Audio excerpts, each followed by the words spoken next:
Nothing would be worse than declaring victory before the victory is won. And again, we'll have some openings that will exceed our expectations, and they'll be safe, they'll be strong, but we want to get our country back. The good news from the president today, he said, we are in a good place. There's new evidence tonight. America is struggling badly against the coronavirus. The number of new cases per day is higher now in 45 of the 50 states than when schools shut down in March. California is closing down again. Florida set a record over the weekend for the most daily cases any state has had so far.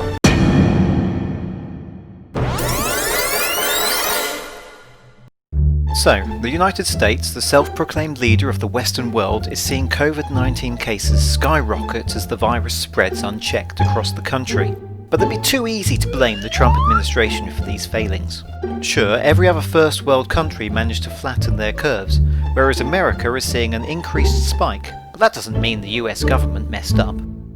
I mean, the easiest way to settle this would be to look at 3 sensible approaches that other countries have proven successful in fighting the pandemic, and compare how America has fared on these critical points. Number 1. Face the problem head on. Well, that makes sense. You'd want everyone to appreciate that the risks are real. Now, the virus that we're talking about having to do, a lot of people think that goes away in April with the heat. If you're healthy, you will probably go through a process and you'll be fine. The Democrats are politicizing the coronavirus. This is their new hoax. It's going to disappear. One day it's like a miracle. It will disappear. And the risk to the American people remains very low. Number 2. Share consistent and factual information with the public. The CDC is advising the use of non-medical cloth face covering as an additional voluntary public health measure. So it's voluntary, you don't have to do it. We're ordering a lot of supplies, we're ordering a lot of elements that frankly we wouldn't be ordering unless it was something like this. Right, and then I see the disinfectant where it knocks it out in a minute, 1 minute.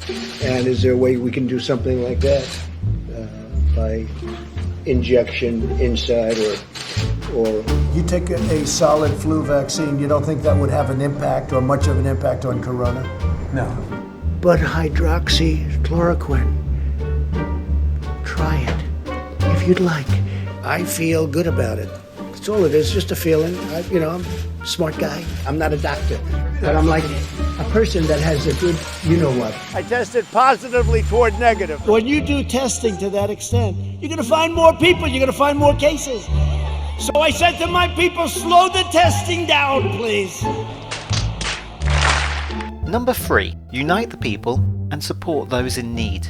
Now, you'd have to be an idiot to mess this one up. The federal stockpile wasn't supposed to be our stockpile. It's not supposed to be state stockpiles that they then use. We're a backup. We're not an ordering clerk. We're a backup. The president is also watching. He tweeted 13 minutes ago, quote, Governor Cuomo should spend more time doing and less time complaining. First of all, if he's sitting home watching TV, maybe he should get up and go to work, right? What do you say to Americans who are watching you right now who are scared?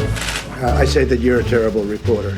What do you tell parents who look at this, who look at Arizona where a school teacher recently died teaching summer school, parents who are worried about the safety of their children in public schools? The school should be opened. Schools should be opened.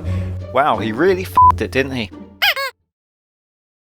We've done a good job. We've gotten very little credit for the great job we've done. You want me to say thank you? Thank you for having the federal government participate in a federal emergency. What am I supposed to do, send a bouquet of flowers?